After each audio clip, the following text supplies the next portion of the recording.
রমাদান মুবারক। প্রিয় গোলাপগঞ্জ বাজারবাসী, সর্বস্তরের সবকে আমি মোহাম্মদ ফখরুল ইসলামের পক্ষ থেকে মাহে রমাদানের শুভেচ্ছা। আলহামদুলিল্লাহ, আজকে প্রথম রমাদান।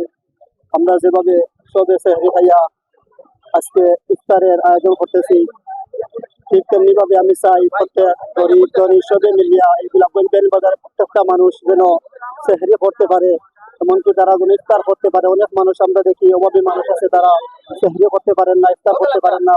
আমি গোলাপগঞ্জ বাজারের প্রত্যেক মানুষকে আহ্বান করিয়া, সমর্থবান যারা আছেন, আপনারা গরিবের পাশে দাঁড়ান।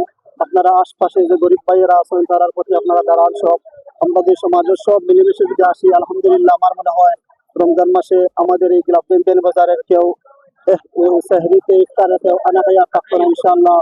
আর আজকের যে উদ্যোগটা আসলে নিচ্ছি, এগুলো একমাত্র আল্লাহর রাজি খুশি করার জন্য। আমি আসলে যে কোনো বুতো কোনো আনা যাই না, আগের রমজানের বিতরণ করছি। যেহেতু আজকে আমার অনেক অনুরোধ করছেন যে আপনি আশা লাগবে, জন্য আজকে আমি সামনে আসছি। আমার এটা যে রমাদানের যে প্যাকেজ এগুলা শুধু গরিবের জন্য নয়, গরিব ধনী সবার জন্য এটা। যারা চলমান যাতায়াত করতে সময় অনেক যাত্রী সকল আমরা দেখি আজান করে যায়, গিয়ে ইফতারের সময় ইফতার করতে পারেন না। আপনারা যে কোনো মানুষের গরিব ধনী সব এটা নিতে পারবা, কোনো সমস্যা নাই।